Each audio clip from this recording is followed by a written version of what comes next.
And again, just a reminder, this is the SCORE presentation, Grow Your Business with Google AdWords and Pay-Per-Click. Ben Theis, I'm going to let Ben do his own introduction. And just a reminder for those of you on the Zoom meeting here, this is being recorded. Ben will also be following up with a PDF of the slides that he's using, along with some other reachback information that Ben will talk about. We'll be trying to handle the questions as they come along, so please use the Q&A button at the bottom of the screen. Both Ben and I will be looking through those, but we're going to give Ben a chance to get through most of the presentation. We'll probably handle most of the questions near the end of the session. So without further delay, I'm going to turn it over to Ben. Well, perfect. Well, thank you, Kevin. I appreciate you guys having me here today. As Kevin said, my name is Ben Theis, owner and director of Skol Marketing.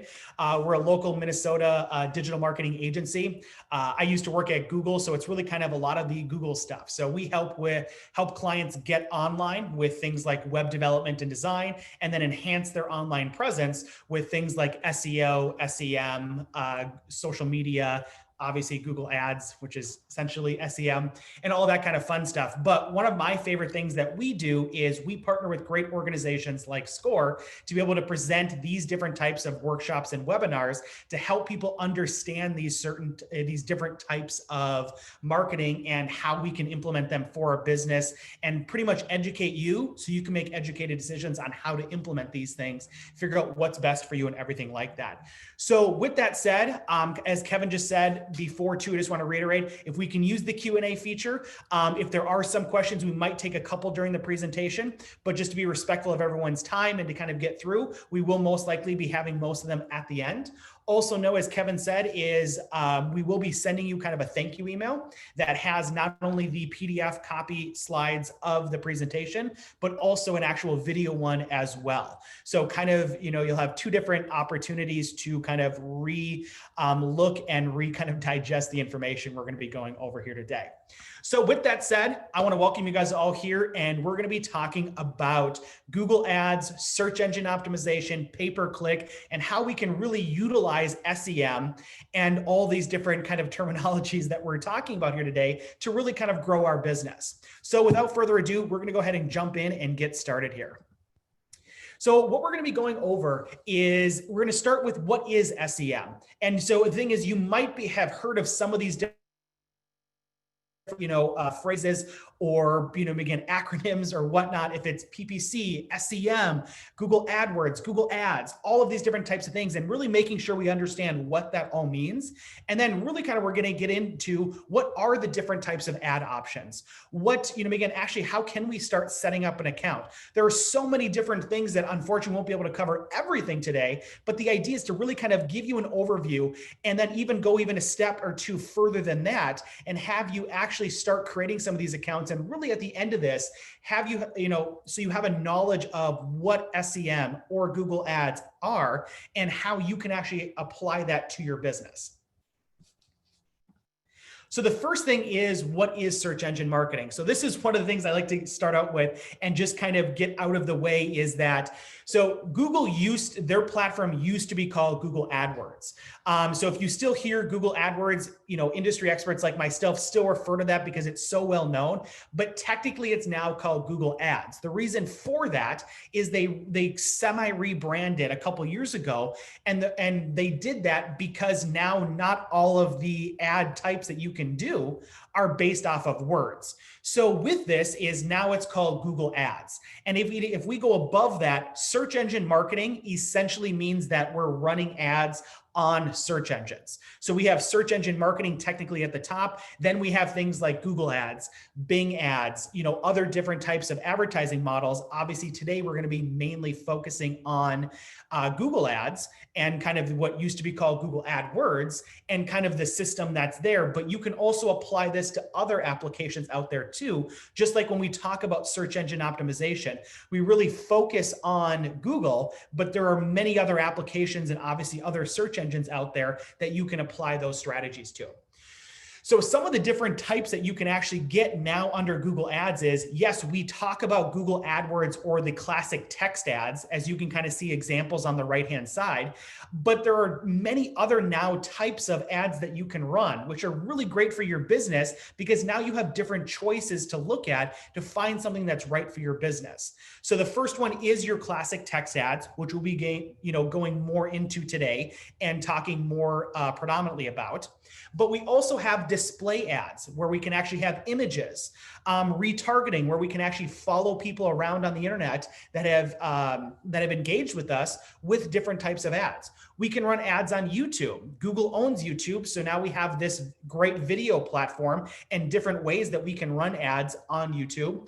We can do Gmail ads where it actually goes into free Gmail accounts, and we can also do some Google Shopping, which again is going to be, you can kind of see in the bottom right-hand corner, a really good opportunity if you're selling products. So what we're going to do is we're going to take a little bit of time and actually go through each one of these just to give us a better understanding of these. And then we'll kind of get into a little bit more of strategy.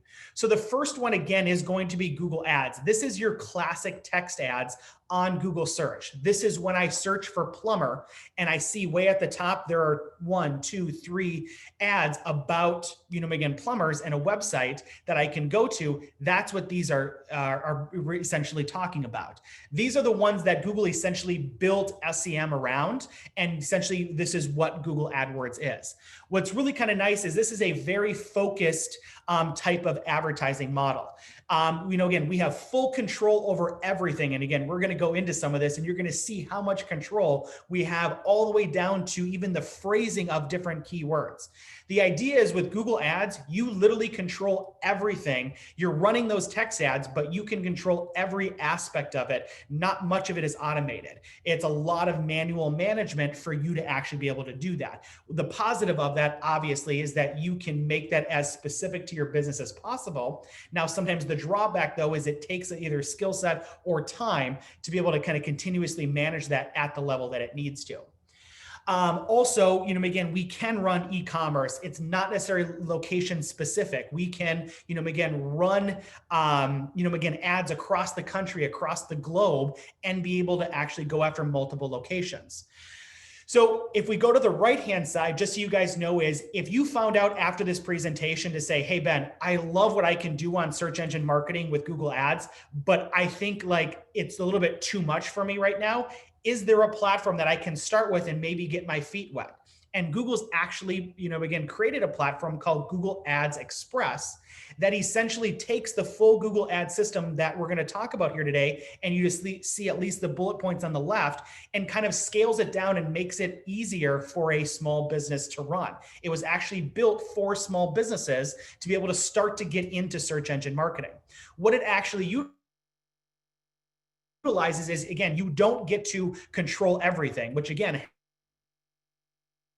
pros and cons to it, that we can't communicate everything we may want to with Google. But really what we're doing is we're going to communicate the basics, like where we want to, have our ads located, writing some ads or having some help with that. Obviously the services or products we want to go after, and then letting Google's AI, artificial intelligence kind of algorithm, take it from there. And we can do, minor management with it, but there's a lot of automated stuff that goes with it. And so, again, we are, sometimes restricted on the type of services we can do. It's really mainly built, again, for small businesses, are going to be for local businesses. But I always like to point this one out, even just early, and just kind of emphasize that if at the end of this presentation, again, you feel like this is too overwhelming, this is a great place to start, because you can at least start to get your feet wet and actually still run some ads without feeling like you're so overwhelmed and don't even know where to begin.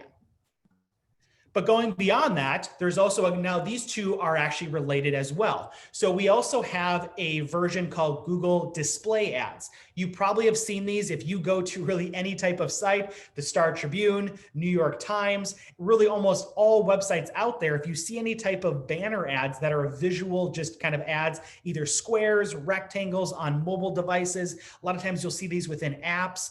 It's called Google Display Ads. Essentially what you're doing is you're pretty much creating a digital billboard that then you're communicating to Google what type of demographic or what type of sites you think that your demographic would go to. And those are the sites that we want to go on. So a lot of times this is really good advertising because it can be very inexpensive, but it's not going to have the largest, conversion rate, because again, someone's maybe viewing a website and they're already doing something, and we're trying just to distract them kind of with a billboard. So it's really good for branding. It has lower conversions, but also has lower cost. So it can be usually a good supplement to a broader SEM or search engine marketing strategy, because we can start to kind of help people visually connect with our business. Whereas you can imagine with Google Ads, we can't necessarily do that because it's all text-based ads. So this now adds another element that we now have this visualization of those ads. Now to the right there, you see Google targeting or remarketing. Really what this does is this takes the same concept on the left and it's still display ads, but the only way that these can really essentially be triggered are by people engaging with your brand. A lot of times we've probably experienced this if you've ever put something in a shopping cart and then never purchased it, and you coincidentally see that product that you didn't buy over the next few days kind of follow you around the internet. That's what this is essentially doing. So what Google retargeting, remarketing does is it uses that display concept, but it's really only triggered when someone potentially comes to your website or does something else with your online presence that essentially triggers it, and then it kind of follows them around. This can be a great, we utilize this a lot of times with our clients for, when we're doing Google ads or even YouTube ads or other types of marketing, and we kind of layer or surround our marketing strategy with retargeting, because it's a great way, because it's still low cost because we have Google Display and it's really honestly kind of cheap to do display advertising. But what's kind of nice is they would have had to done something with our brand to be able to trigger it. So it's much more valuable than just generic display ads, because again, display ads, we're just shooting them out there hoping that someone sees it. Retargeting though is, again, they had to trigger the ad some way or some type of thing out there. Also, retargeting, remarketing can be great if your business is usually at a higher price point, or there's usually a decision-making process. Meaning that, like, hypothetically, if I'm maybe a lawyer and I'm selling my services, sometimes most likely someone's maybe not just going to go to my website and I'm going to be the only one that they look at. A lot of times they may check out 3 or 4 different lawyers in the surrounding area and then make their decision. Well, retargeting or remarketing can help you with that, because now we can kind of remind them of us and from a visual standpoint, and then draw them back to the site. So display and retargeting can be super valuable and can be a super, again, good add-on to a lot of search engine marketing strategies that are out there. Now, again, a lot of times AdWords, which you just talked about, and we're going to continue to talk about, is really kind of the central piece of a lot of SEM strategies. But these other ones that we're talking about can be very good to add on and kind of just add that other, again, component to your search engine marketing overall. Now, a couple different ones too here, just to kind of know about. So one is YouTube ads. As we kind of talked about, they're going to show up on YouTube. We can actually have videos playing before other videos if you've ever experienced that on YouTube. So again, the idea here is, again, it's based off of display or visual advertising. And so there's usually a lot of times a lot lower cost. Now, again, it's, a lot of times when there's lower cost, that means that there's usually a lower chance of a conversion, because again, just like on YouTube, someone's there to look at a different video, and now we're trying to kind of disrupt that viewing habit or try to convince them to now, look at us more than what they were doing before. So again, but we can really go after really good target demographics. YouTube has a great platform to be able to see the different demographics, because they know so much about our viewing habits and what videos we like and which ones we don't and how many we watch, that it can really kind of create a good profile, an avatar, if you will, that we can then communicate to YouTube to essentially go after. Also, if you sell actual products and you have an e-commerce component to your site, Google Shopping ads can be a great way to get started on being able to run ads on those. Again, you can still run AdWords classic ads. You can still do visual ones. You can still do YouTube ones, but Google Shopping is a great way, because not only does it show your products on a Google search, there's actually a whole Google Shopping tab that someone can go into and actually visually see products and compare them, obviously with your competitors and things like that. But now we can actually have a seat at the table. What's actually really kind of cool about Google Shopping ads, and this would really make a lot of you excited if you have an e-commerce component, is just this year, earlier this summer, partly due to COVID, to kind of have Google help out small businesses, is Google is now allowing your products to show up freely within the Google Shopping platform. It used to be that if you wanted to even show up at all or have a chance to show up in the Google Shopping platform, you had to pay for that. That's not the case anymore. We can actually submit our products, and just like on a Google search, we have organic results and we have paid results, which we're talking about here today, is that it's the same thing with Google Shopping. There are now going to be paid ones, which rightfully so, they're going to be more to the top because they are, again, paying for that. But then there's also now an organic component to be able to pull in your products. So even if you want to spend money, you still can, and you're going to get a preferred spot at the table, so to speak. But now it's kind of nice, even something to potentially just begin with that's completely free of charge, that you can actually have your product show up on Google by, hooking your website into Google Shopping. And then last but not least is Google Guaranteed. This is one that's been kind of building as well. This is kind of Google's version of Angie's List. So it is mainly meant for kind of like the trades or the service industries. So like your plumbers, your roofers, your electricians. And essentially what this does is, to be a part of this program, the users of this, like the advertisers and businesses, have to actually go through like an approval process. They actually have to go through a background check. They actually have to submit their licenses. They have to say more about them. They have to go through this whole process. Whereas if you just wanted to run a Google ad, you pretty much need a website, you set up an account, you're ready to go. Google Guarantee, though, comes with, as a user, if I use a company that's on Google Guarantee, Google's guaranteeing it that if something goes wrong, they're essentially going to potentially reimburse me, or there's some type of guarantee there that you're getting, again, some protection from Google. That's why Google takes that so seriously. But this is actually a completely separate platform than Google Ads or AdWords Express or YouTube ads or display.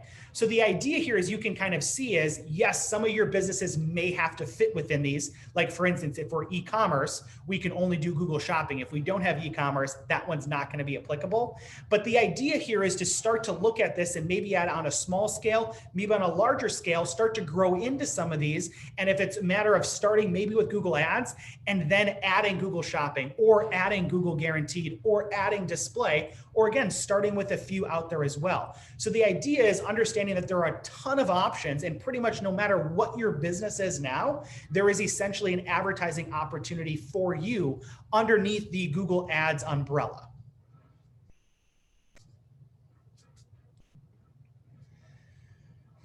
And so what we're kind of talking about here, and so getting into Google AdWords, or again, what's called Google Ads, it's just, matter what you're kind of more familiar with, is that Google Ads specifically, we're going to take some time and talk about just Google Ads and the text legacy ads in general, because those are the ones that most people do. And those are the ones that most people start with, and the ones that most people are familiar with. And also, if we get this down, we can actually utilize the strategy and the results that we get from those to add on some of those other components.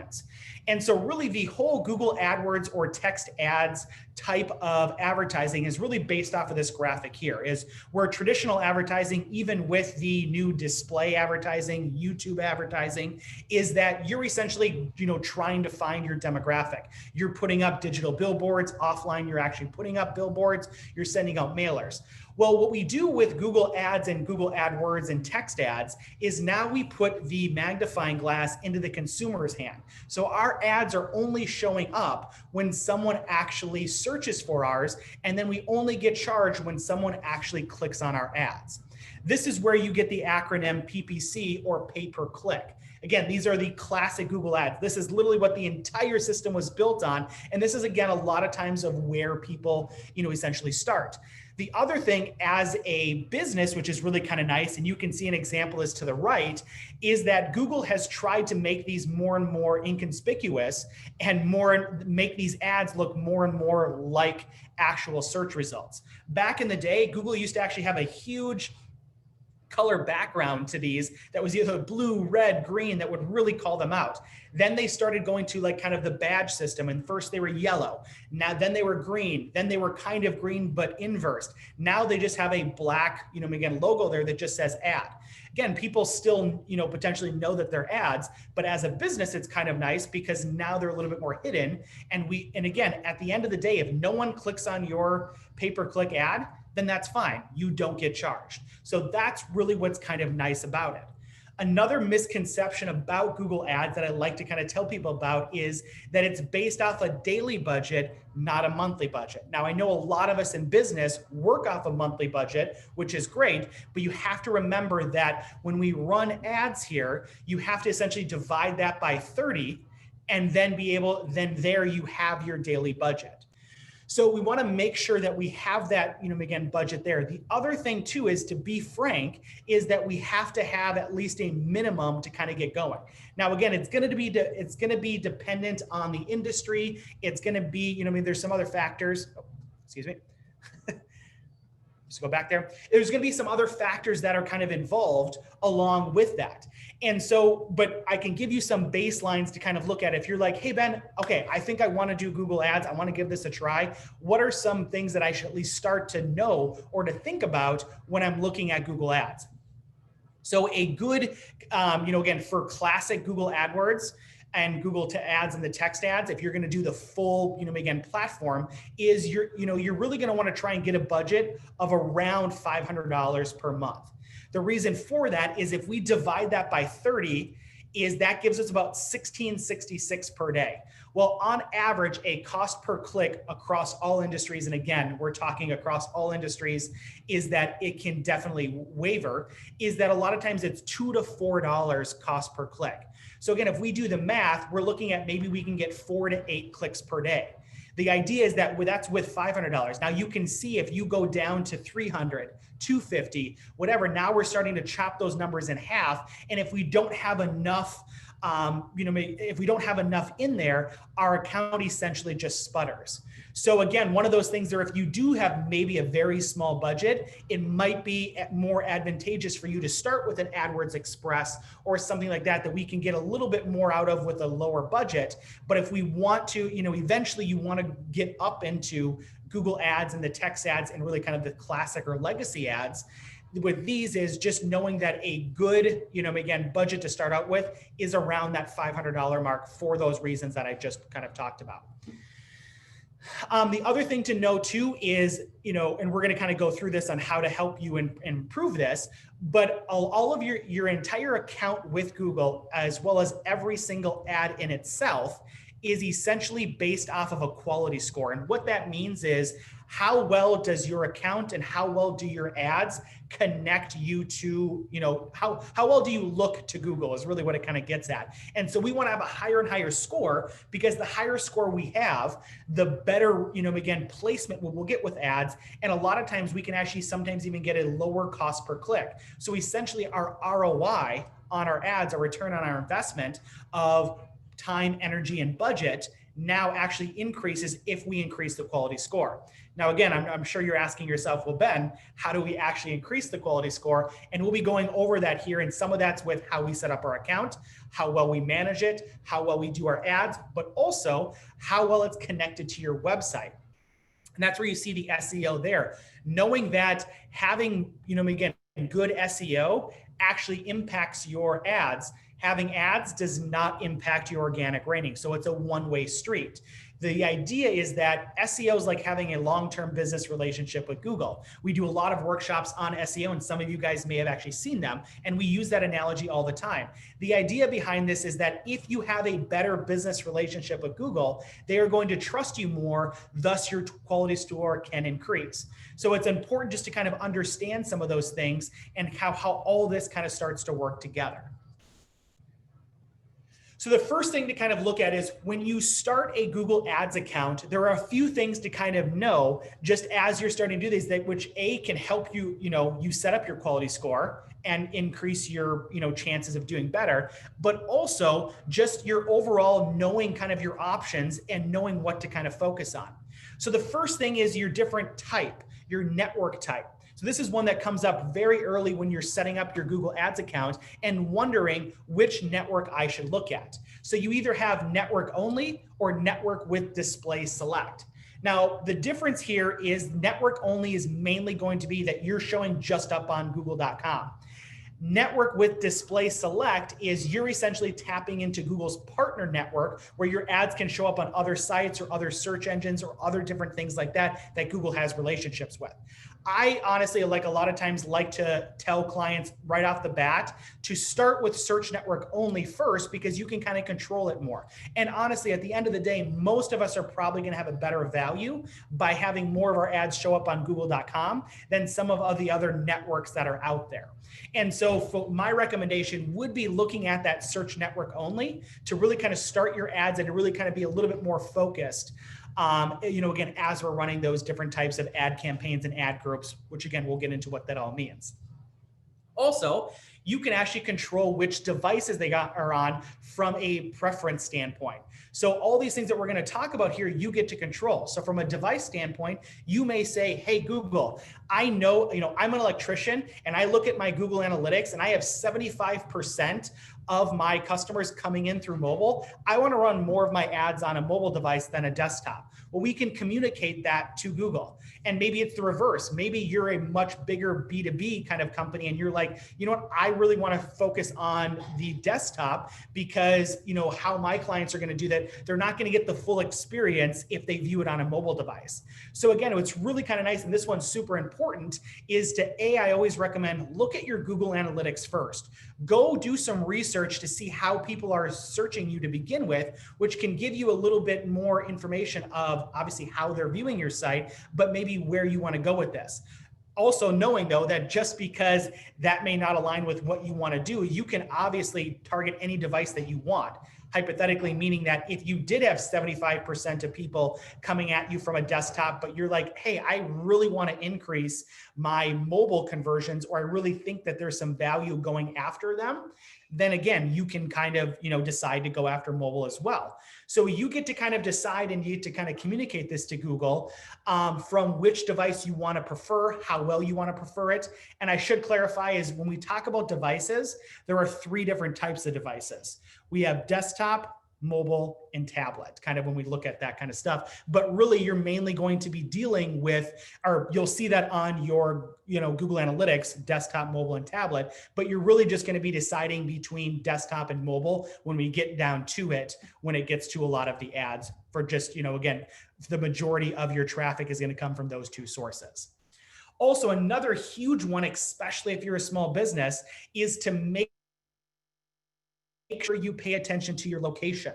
I can't tell you how many times we've, audited clients' AdWords accounts or looked at their PPC, strategies and campaigns and realized that they didn't spend a lot of time on location. So with location, nice is you can go general, like you do pretty much anything you can find on Google Maps, you can put onto location. So you can do countries, you can do states, you can do cities, you can do zip codes, you can do counties. So you can really get specific on where you want these ads to run. And obviously it's super important because you don't, as a plumber here in Minneapolis, you don't want your ads showing up to someone in North Carolina. That does you no good. And obviously that's just a waste of money. So you want to make sure that you're paying attention to locations as well as your account progresses and as you run more and more ads and you get more of that data, you want to make sure that you're taking time to analyze locations because again, you can also prefer locations over others, just like devices. So if you maybe, see that you're actually getting more conversions from Duluth than the Twin Cities, you may now want to put more money towards that and actually prefer Duluth traffic over Minneapolis traffic or whatever it may be out there. But it's really important to not only make sure location is set up correctly, but that we're actually analyzing it as we go on. And then last but not least is obviously budget. I talked about on the previous screen, just making sure that we have a sufficient amount of budget and that we're analyzing that and we're being able, and what's kind of nice too is you can literally change that on a daily basis. Not that I would recommend doing that, but just saying that the beauty of Google Ads, it reemphasizes the point of why people love Google Ads to begin with, is that it's super maneuverable. You can hypothetically turn them off on Monday and then you could turn them on Saturday. You can actually set schedules like that too. So maybe your ads only you want to run Monday through Friday, 9 to 5. Great, you can do that. Again, with the classic Google Ads is you can really control all of those aspects. You can still control some of that within AdWords Express, but you're going to lose some of these things that we're talking about here, but it might be a good way to kind of get started.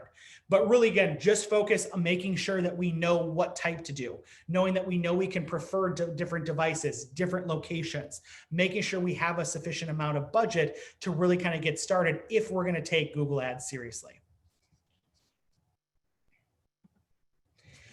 So now once we tell essentially Google where we want to prefer, or just knowing that we have that, now we need to start actually organizing and creating our account. Or potentially maybe you're taking over an old account, and we come into this all the time where we have an old account that's been maybe sitting there for months or years, and there's still some valuable data there, but maybe we need to reorganize it, or maybe we need to do a fresh one too.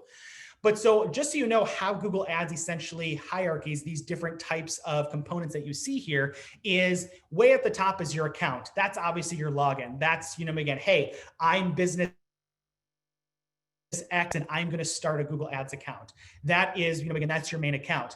Now, what's kind of nice is just like having a Google Analytics account or a Google My Business account, you can have multiple properties, locations, accounts underneath that you can also manage. Same thing here. And we're going to get into how to actually structure this, but just so you kind of know is then underneath account, the main things you're going to be dealing with are campaigns, ad groups, ads, and keywords. And you can kind of see how those are designed right there. And we'll kind of get into this, and how we look at those. So the first thing to look at, the two, again, the first ones we're going to start with, we've got an account, is we're going to look at campaign and ad groups. And you can kind of see on this is the way that you kind of want to think about and actually structure this. If you don't structure this correctly, this can affect your quality score. If you don't structure this correctly, this is where a lot of people, end up bleeding money on AdWords and not seeing a good ROI because their account is not set up correctly, as well as potentially managed correctly as well. So the first thing you can kind of see here, hey, I'm Furniture Store X. I have my account. Now, again, with campaigns, I might now say, hey, I want to obviously sell my different furniture in there. Well, I'm not going to create one campaign and blast everything underneath it. You can actually see here that you want to make sure that your campaigns are maybe like your main category of that product or main service. So here we have an example of tables and beds. We wouldn't want ads and different keywords, again, mingled. So we want to create two separate campaigns, one for tables, one for beds. So once we kind of essentially communicate that to Google, now we move into what's called an ad group.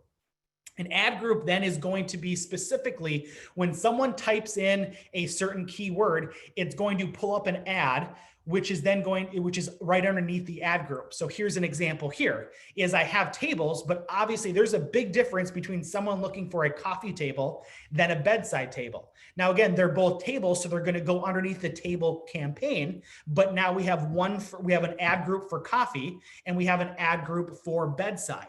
The reason we do that is because, again, we don't want these even commingled between each other. Now, one thing to also remember too is when I talked about budget earlier, your budget is always done at the campaign level. So what that means is if I have maybe $1,000 budget overall for my entire store, I would most likely, now you can divvy this up however, but just for practical purposes, we're going to say 500 goes to tables, 500 goes to beds. So that means they each have their own budget, and coffee tables and bedside tables are going to pull from the same budget. So this just means, again, when we get into management, we want to make sure, because hypothetically, if more people are searching for bedside tables, it doesn't mean that ad groups are pulling from the budget equally. So hypothetically, and this happens a lot, and this is where management comes into play, where bed-sized tables hypothetically could be pulling in 75% of that budget, where only 25 is going to coffee tables. So again, we want to kind of monitor this to either make sure, and maybe that's totally fine, but if not, we want to be able to kind of remedy that with maybe even restructuring it into maybe their own campaigns, or, again, with the different preferences, being able to kind of communicate to Google that we want to make sure that some of these are preferenced over others. And so when you set campaigns and ad groups, so what's kind of nice is it's kind of one and done. And what I mean by that is the next few things that we're going to talk about when it comes to actual ads and keywords, those are the ones you're literally going to be working on from a daily basis. Now, it doesn't mean you're never going to look at your campaigns or look at your ad groups, but you're mainly going to be kind of, again, analyzing them, and maybe you create a new ad group, or maybe you create a new campaign, but we're not going to be dealing with campaigns and ad groups specifically and mainly on a daily basis, like we're going to be talking about with the other ones. So as we get into, so again, we have our account up here, then we have our different campaigns, and then we have our different ad groups, which again are going to be collections of ads and keywords. So we specifically, now this is where kind of rubber hits the road, and this is where we're going to start actually creating, instead of now before where we were just creating things to communicate to Google, this is now going to be, creating things that are not only going to communicate to Google, but are also now going to communicate to users that are searching for our products or services. So hypothetically, for Google Ads, under each ad group, you can have unlimited ads. Now, I highly recommend that you at least try to have 2 to 3 ads per ad group. The reason for this is this gives you an opportunity to write different variations of your ads, which we'll kind of go into here in a second, of how that works and some tips and tricks and strategy for that. But really, you want to make sure that you at least have 2 to 3 ads to pull from, because when you have that, we're essentially doing what we kind of call A/B testing right then and there. What that means is these ads are trying to convey the same message, but using different words, using different headlines and descriptions and different things on the actual ad, we can see what actually Google prefers better, but more importantly, and what Google cares about more is what do users actually prefer. We may find out that ad 2 and 3 just communicate better than ad 1.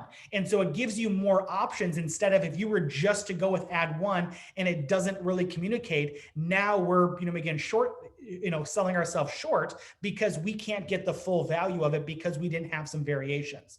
Also, this goes back to what I was saying is some of these things, just doing them also help the quality score and the health of your account.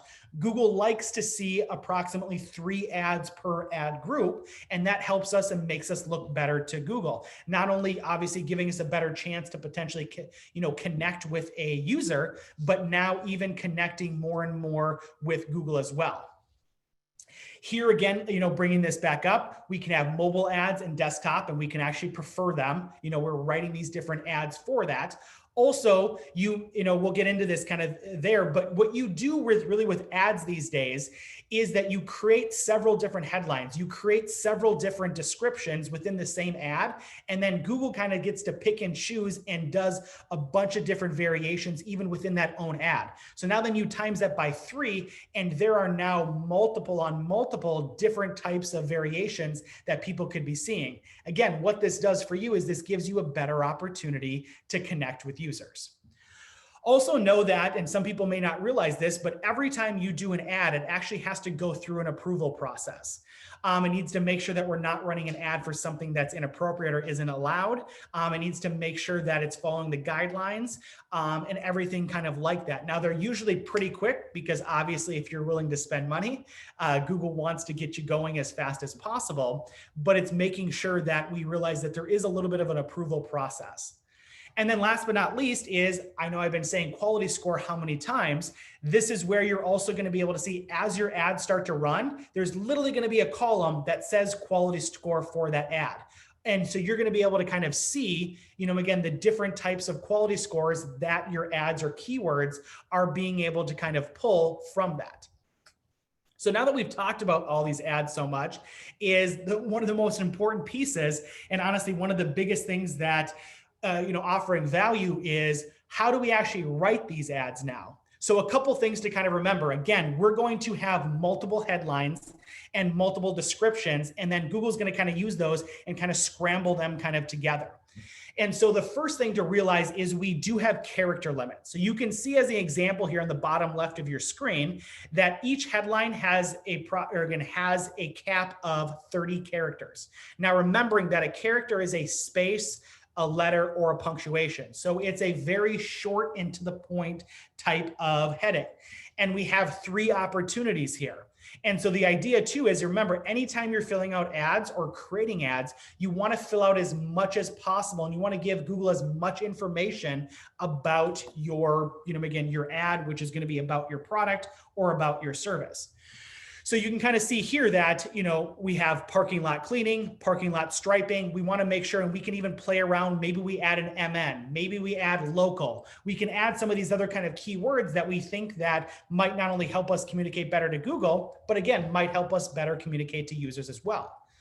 A couple of things I always like to kind of say, a little bit of strategy is the capitalization. So you can kind of see here in the bottom left of the descriptions, where studies have actually shown that if we capitalize the first letter of each word, visually, it doesn't necessarily help your quality score, but visually and psychologically, when someone pulls it up and looks at it from a mobile device, from a desktop, we actually can get more views to that because it looks a little different and it's actually easier on the eyes. So I always recommend that if you're running ads, make sure to follow that process. Make sure to capitalize the first letter of each word, because we can just get an added bonus from studies that have proven that our ads can perform better because of that. Another thing we want to make sure of is you can kind of see the description is about 90 characters, a maximum of that. And we want to make sure that obviously we describe what our product or service is, but we want to make sure that we're trying to use keywords as much as possible within our headlines, within our display path, within our description, all these different types of things, because that's going to help the quality score, as we just, have been talking about, but also it's going to help, users whenever they type in X, Y, or Z for their search query. We want to make sure that some of those search terms are now on the ad, because that's what someone was searching for. So you want to make sure that your ad is connecting to your user, which then essentially what Google's doing is rewarding you for that and giving you a score there. Now, some of that also happens to be helpful with call to actions. If that's call today, schedule today, and we'll actually have some opportunities which are called ads extensions that you can actually add some of these, which we'll get into in just a second.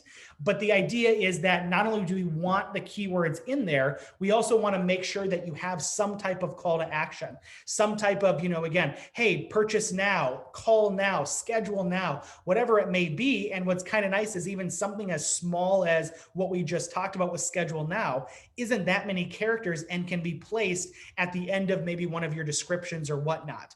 So again, make sure that we, again, pay attention to the character limit. Make sure that we're capitalizing the first letter of each word. Make sure that we're putting in keywords into these different ads. Make sure that we have a call to action. And another one to look at is called the display URL. This one's kind of a fun one. I'm going to go back here just a second. Display URL is going to be pretty much the green hyperlink that you see at the bottom of the page for an ad. Really what this link is, I know we've probably all seen them, or if you haven't noticed them before, just start noticing them, is when you run an ad, this URL does not have to exist. It's purely for marketing purposes. So you can actually kind of see that, and that's where the display path is located. So you can see an example here. This company does pavement, parking lot striping, cleaning, all that other kind of fun stuff for a business that's trying to, again, look at these services.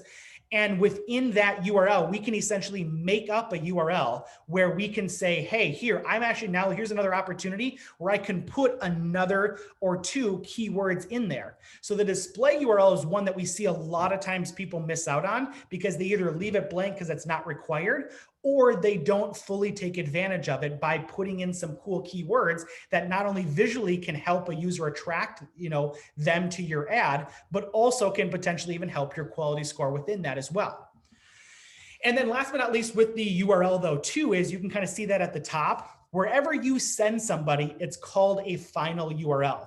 One big key to final URLs, and you can kind of see that here, is you want to try to avoid just sending them to the homepage. Studies have shown, and also this will help your quality score, is you want to try to match the keywords that are on your ad as well as the keywords that you want to rank for or have your ads pull up for as close as possible or as much as possible to the landing page that you're sending them to. So what this means is, you may have to create some pages on your site. If you don't have service pages, if you don't have product pages, that's a first place to start. So like this example here, instead of sending them to the homepage, they're sending them directly to the pavement parking lot striping page. And that's what you want to make sure you do. And so if you maybe just have a service page that's just list all your services, that's great. And you can still utilize that for marketing, but you want to make sure that we add maybe another link or create another page that's specifically talking about those services, so that when you create ads just for coffee tables or just for parking lot line striping, that you have an actual specific place that you can put them and you can actually take them. Not only will that increase your chances of actually having them convert if you want them to purchase something, contact you, do a demo, whatever it may be, but it also then increases your quality score with Google, because now Google can more relate your ad and your keywords to the actual, again, service or page that you're doing. So you want to try and make those as connected as possible by having, the page be as specific as possible. And then last but not least, is knowing that there are some different ad versions. So what we've been talking about has been responsive search ads. That's again having 3 headlines, 2 descriptions, and Google's essentially taking those and making different versions of the ad, and you have 3 groups of them, and then there's different variations underneath. You can do a call ad where obviously it's just targeting mobile devices and you're just looking at, again, having someone call right from Google. And then dynamic search ads are a little bit of using Google's help, where you can kind of type in your URL and Google will try to actually look at your landing page and help you actually create will actually help you create an ad, as well as pulling in some of the information that people type. So like, for instance, they can pull in some of the search queries that someone does and actually put that into the ad. So again, I always kind of recommend experimenting with these different types of ad versions, because the reason that they're out there is because all of them work, but it may not work specifically for your business, or maybe you want to start with responsive search ads and then kind of go up from there. The idea though is you have all of these different versions and different variations and different ad types, even going back to obviously display and Google Shopping and all that kind of stuff. And again, I know it can be overwhelming, but really at the end of the day, it's really a positive thing, because now any business can find something that works for them. And then last but not least, when we're looking at ads, are the keywords. And this is usually what most people kind of think about when we start looking at ads, because again, this is now communicating to Google that when someone types in this keyword, I want my ad to pop up. If they do, if they type in something that I don't put in there, I don't want it to essentially pop up, is really in layman's terms at the basic of what we're talking about here. The other thing to know too is the cost. When we start talking about cost per click, when we talked about our budget and all that kind of stuff, the cost is actually designated and derived at the keyword level and is based on competition. So also knowing that competition can also vary between different geographic locations. Like for instance, I have a client that we run ads for, and we run ads in Minnesota and Chicago. And the ads here for the exact same words in Minnesota are about 1.5 to 2 times more expensive than in Chicago, because there's more competition for that keyword. So it's important to pay attention to your keywords, to look at what the competition is because yeah, you may think that there's this one keyword that you want to rank for, but once you get into this, maybe doing a little bit of keyword research, maybe running your ads for a little bit and managing them, you see that maybe it's sucking up your budget. And if we were maybe go a different route or have a different variation of that, maybe it's not searched as much, but it's much less competition, which means it's cheaper, which in the long run gives us a better value. So this is one of the areas where, you're going to be spending a lot of time on your account. You're going to be spending a lot of time, again, underneath your account in your actual ads. You're going to be spending a lot of time within keywords. Your Google ads and your Google keywords are the most amount of time you're going to be spending for this to make sure that you're trying to manage this. If you literally just set up your ads and let them run, that's the biggest way on how to waste money. If you're going to do that, you're better off trying to do display. You're better off trying to do AdWords Express, because that's more kind of set up for that. Now, you should never with anything just set it and forget it. When it comes to marketing, because the whole beauty, especially digital marketing, is that we can be super maneuverable and change things, again, very quickly, whereas we can't necessarily do that with other types of marketing. Now, the one fun thing, as you can see with this chart here, is you can be very specific. There are 5 different types of keywords that you can actually, again, communicate to Google. And so I'll kind of walk you through this, but you can kind of read this and kind of see it yourself, is when you just type in a keyword there, and this is what most people do, is they do broad match. Well, what broad match does is pretty much anything that's related to your example keyword is going to, again, pull up. Now, some of that can be positive, but I will admit that a lot of times if you just rely on broad match, you're going to get a lot of search terms that you're not looking for, that you're like, well, yes, that's somewhat related, but I don't want to be spending money on that. So you want to be careful with broad match, but you can kind of see an example here. If I type in women's hats, and a positive search result would be buy ladies' hats. Now, again, like I said, there's also the underbelly to that, the negative side, which you could be showing up, for competitors' name searches, other terms, like I said, that are kind of related, but not really. So you have to be very careful with broad match. Can be maybe a way to start out with, and then we're going to maybe be a little bit more specific with it. You can kind of see the broad match modifier now is being a little bit more specific. So, you can kind of see it has to contain the modified term or close variations, but not synonyms in any order. So like women's hats can be women's hats as well. Phrase match is it has to actually be that phrase somewhere in the search. And then exact phrase means there can be nothing before or after. It has to be exactly this.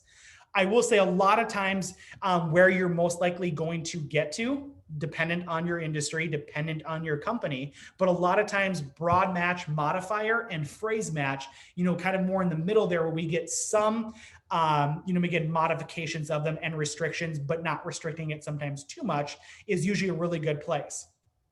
But last but not least, and probably one of the most important things to know with keywords, are negative keywords. No matter what industry, no matter what company you have, there are keywords that are somewhat related to your industry that you most likely don't want to show up for. A prime example here is if I'm selling women's hats, they're most likely kind of fancier in this example, type of hats that someone would buy.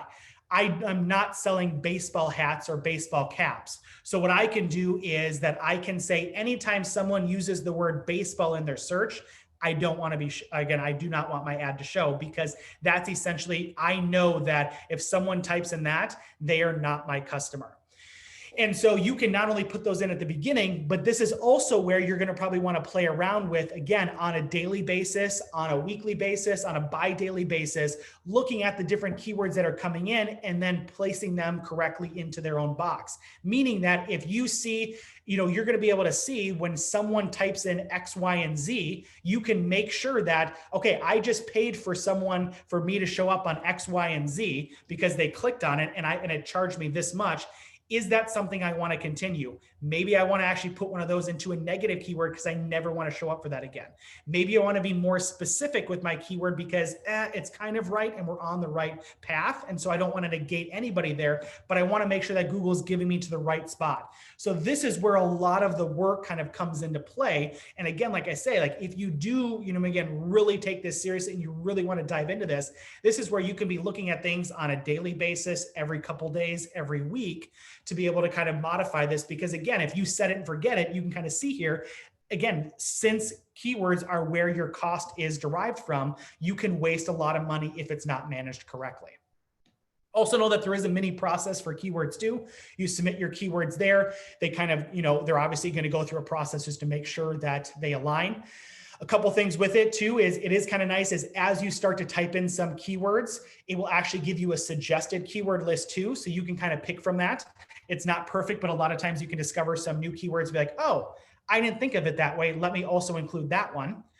Also, if you want to, take a step back, is there's actually a tool called the Keyword Planner tool within Google where you can actually do some keyword research to start to figure out maybe more. Instead of just running ads and seeing the ROI, you can start doing some research beforehand.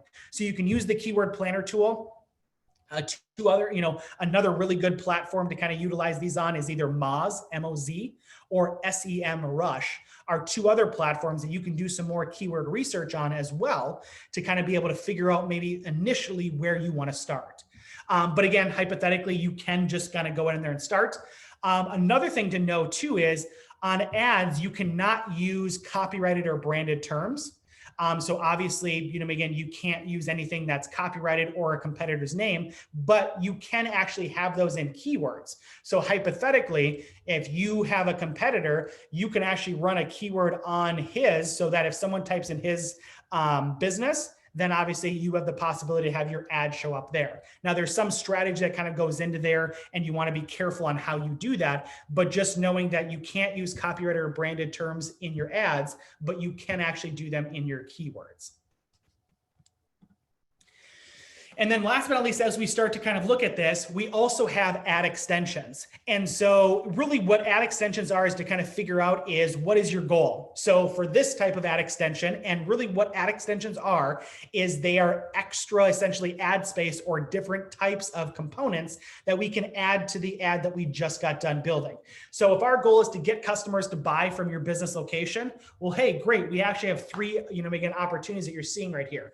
We have a location extension. It actually pulls in from a lot of times Google My Business, and we actually have a link right to our, again, location. It shows our address right there. So it can be great if you're really trying to, again, have people come in. If you're brick and mortar, absolutely. If you're trying to show that you are local, having that there can be super helpful. You have affiliate location links. You can also, show people where maybe they can find your products if they are in retail stores or things like that. Call out extension is another good one. We're limited on the description, the headlines, all that. You can essentially here buy more space. So this is where I was kind of talking about, you can actually have another call to action here with call out, like maybe free delivery, 24/7 customer support, whatever that may be, or even more call to action than those two are, but just giving you some examples of things that you can do within a call out extension. Maybe your, again, goal is to get customers to contact you. This is a fantastic extension. We use this all the time with the clients. It's called the call extension, so that, especially on mobile devices, if your ad, convinces them, just like this Ravina lawn service example here, that, hey, I want to contact someone, again, I'm not even going to go to their website. I'm just going to contact them right here. They can literally click that button and bam, they're calling you right then and there. So this can be a super valuable one because, again, if your ad already does the job, which again, most often it's not going to do the job. They're going to go to their website because that's how most people do. But there are going to be cases where people may just be like, yep, I want to call them. I want to potentially buy their products or services. That's where you can look to kind of do that and have a call extension. And then also, if you maybe want to get customers to convert on your website, which a lot of us most likely will, we can set up site link extensions. This is another very common one. So you can put things, again, it's extra links at the bottom of your ad. Maybe it's, different product categories. Maybe it's different services you offer. Maybe it's your hours, order now, contact us. And instead of going to a landing page, maybe someone wants to go to one of those other pages instead. Again, what's kind of nice is you can set these up and you can start to evaluate the ROI and what people are doing and the user behavior on these different ads. We talked about call out extensions already. You can add those again if we're trying to get customers to convert. Structured snippet, extensions. We can showcase different information that people might find valuable. Price extension, again, if we have a product or service that we have a price for, bam, we can do that. And what's kind of nice about extensions is not only do they offer more valuable information to users, they also, though, offer they also offer a great opportunity to take up more space. So again, not only are we looking at obviously offering people more, again, options to different, site links on our site, more prices on our site to kind of see that right away or a call, but it also even takes up more space, which can be honestly super valuable because as we all know, there's limited space on a Google search. So the more times that you can not only be, again, showing up, which even gets into hypothetically, if you do your digital marketing strategy correctly, you can be showing up on search engine marketing with your ads. You could be, again, utilizing your SEO strategy and maybe showing up on Google Maps, the little preview, as well as a Google search result. So you can now potentially have 2, 3, 4 times that you're showing up on a Google search result. When you start to add all of the different digital marketing kind of techniques and strategies together. Now, again, we're just talking about search engine marketing here, but the idea here though is that you can, again, with the added benefit of this, we can start to, take up more space and control that more. So with that said is we're going to again, I want to go through a little bit of a review, but I really want to open it up for questions because I know we already have a few that I'm seeing here and I really want to get into them, but just understanding that, a pay-per-click system is underneath SEM, search engine marketing. Understanding how we, structure our accounts with accounts, campaigns, ad groups, ads, keywords, knowing that we're going to spend most of our times on the ads and keywords level, but realizing that when we get a lot of this strategy for writing ads, we can still apply that to YouTube ads. We can apply that to shopping ads. We can apply that to display ads, but the majority of work is definitely going to be in the ads because the most valuable type of ad is a lot of times going to be text or legacy ads because again, they're showing up when someone types in a very specific keyword, as we kind of talked about and we kind of got to see. There's 5 different types of keyword variations that you can tell Google or types that you can communicate to Google on how you want those ads to be interpreted, or excuse me, how you want those keywords to be interpreted by Google. Again, using some of the tips with writing ads with the capitalization, the final URL, the different ad variations that we can do. We just went over the ad extensions. And again, just reiterating that all this essentially helps our quality score internally, which then can obviously help our ads perform better, but also having a business relationship outside of ads with search engine optimization can also influence that as well. So with that said, I want to open this up to questions.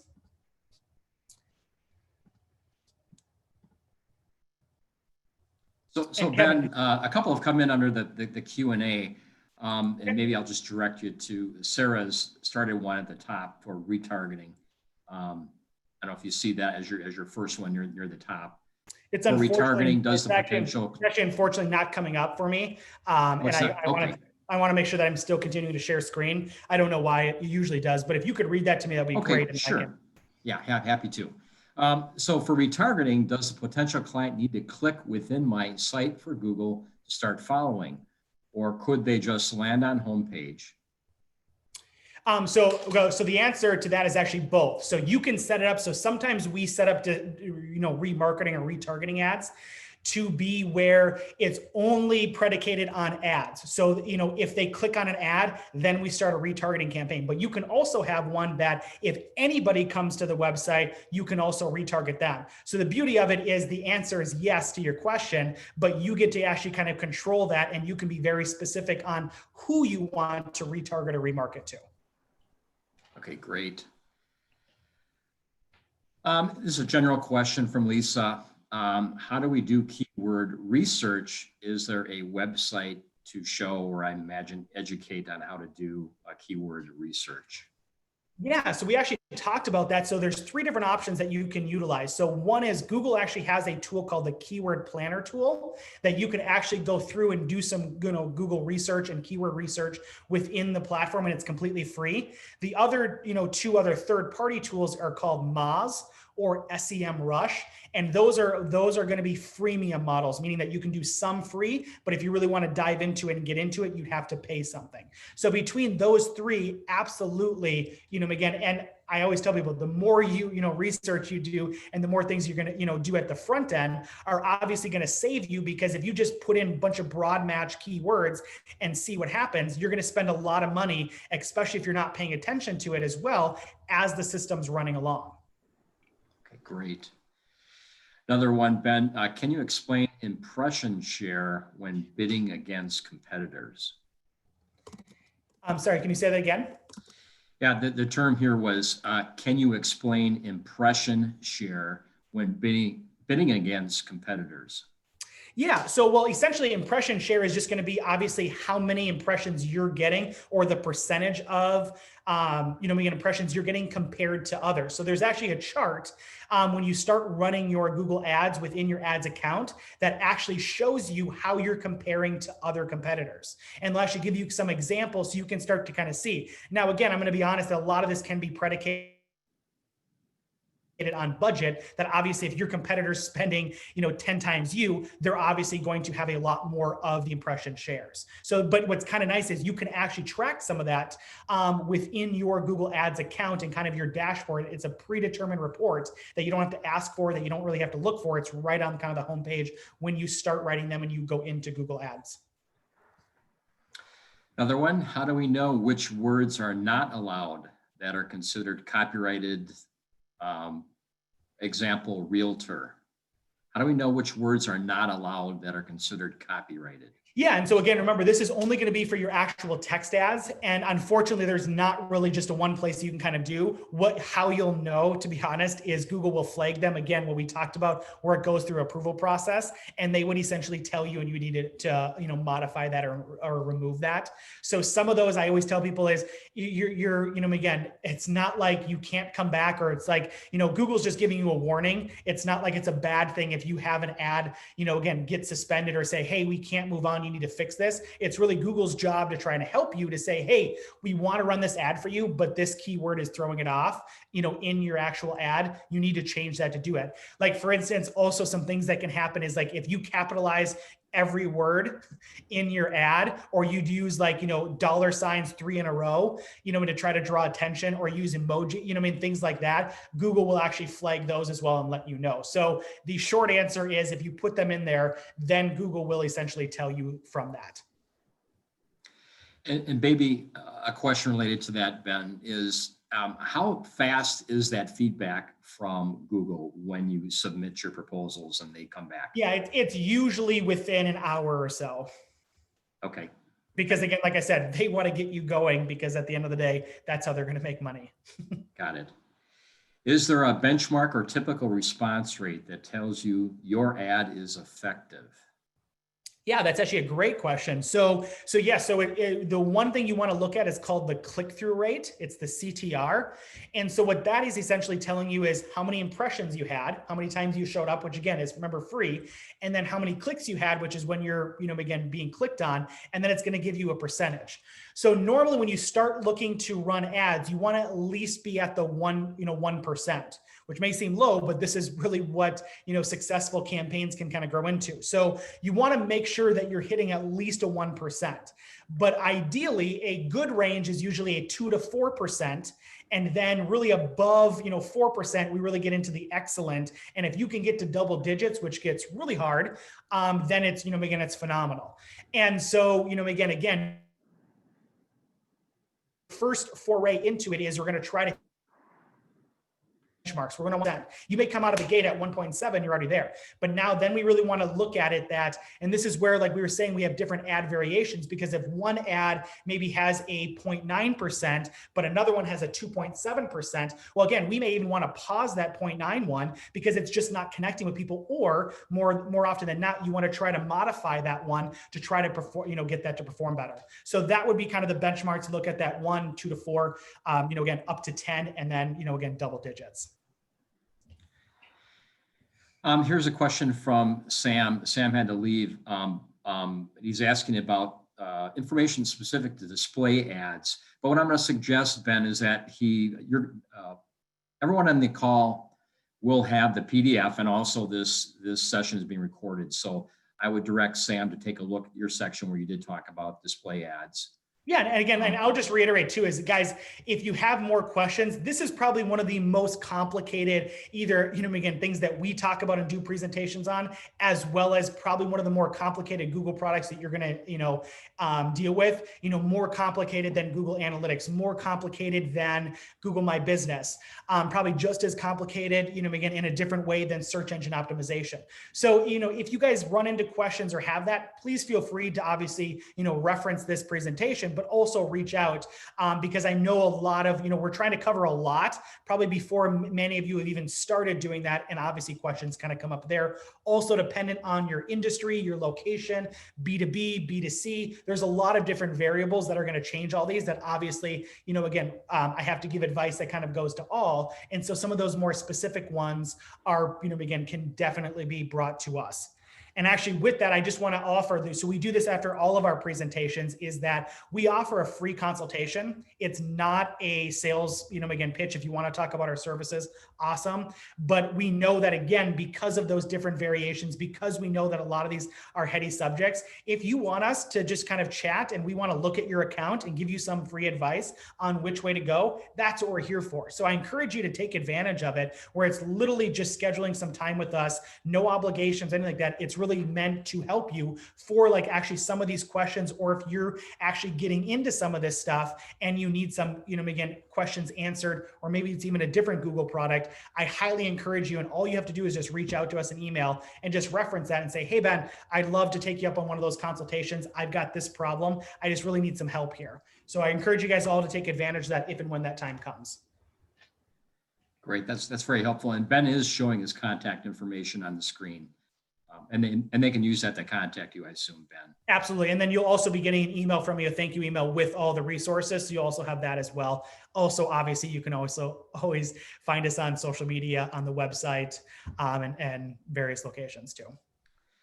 Okay, two more in the Q&A side, Ben. Then there was one or two that came in the chat. But how many platforms should you use for marketing as a startup? How many platforms? Well, again, unfortunately, it's very hard for me to answer that question, because I would have to know more about the industry, there. What I usually tell people is it's going to come down to obviously some of your strategy and budget. But here's what I will say, eventually you want to be doing as many as possible. Now, within a good ROI. Now, how we do that is sometimes it's, again, crawling before we walk, walking before we jog, jogging before we run. But, again, there is going to be a lot of variations for that. But ultimately, the more that we can do more often than not is a positive when we start talking about, should we be SEO? Should we be social media? Should we be SEM? The answer is yes. Now, the timing of that may be different, or the way we want to build that up with our website, with our SEO strategy, with our SEM. And some of that may change over time, but absolutely you want to be doing multiple assets and mediums and channels. How beneficial would you say using your competitor's name in keywords? It really kind of depends. I would say it's probably not as successful as people would like to, because again, if I'm looking for competitor X, I've actually typed in their name and kind of done that. Now, where it can be beneficial is if you're in some industries where your competitor does a lot of advertising, and really people just end up seeing it and you're kind of piggybacking off of it. I'll give you an example. I have a carpet cleaning business, and they actually have a couple, again, big, again, kind of keywords for some of their competitors. And they actually do quite well with it, because at the end of the day, the person didn't really care that they went with one of the big cleaning companies. They just heard it and they kind of just clicked on them, and then, hey, oh, you can solve my issue. Great. So again, you have to be cautious with it. I will say it's not something for everyone. It's not something you should just blast out there and have all your budget going towards. Always, people searching for your products and services and they don't know you exist. That's usually going to be your best value out there. Okay, here's another pretty specific one, Ben. Is there a price difference between search network only next to display select? Well, so there's not necessarily a different price difference, but what's going to happen with display, search network with display select is your ads are going to be blasted out there faster, which may not give you the best ROI because it's going to spend your budget and maybe you're not getting the best ROI out of it. So that's why I usually recommend search network only, for that. But technically there's not really like a price difference. It's more of at the speed of which your ads or your ad budget will be consumed and then the ROI attached to that. Yeah, and just a question again, Ben, I know you've repeated this, but one more time, the 2 sites or the 3 sites for keyword search research again. Can you remind folks? It's SEMrush and Moz, and I also actually put it in the chat as well. And you can also do the keyword planner tool that's with Google.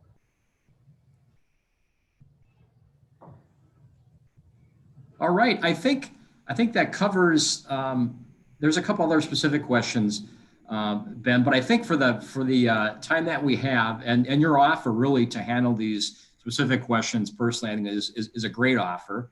Yeah.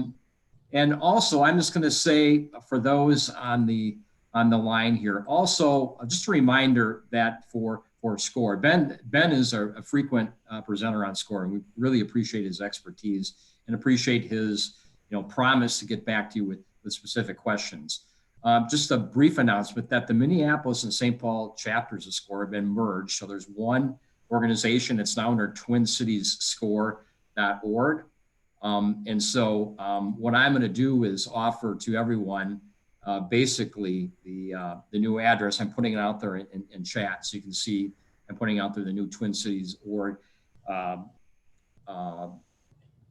link so you can look at upcoming sessions, including what we're going to schedule for Ben and other presenters coming up. Also, if you don't have a mentor for your business plan, the rest of your business strategy, think about getting a mentor.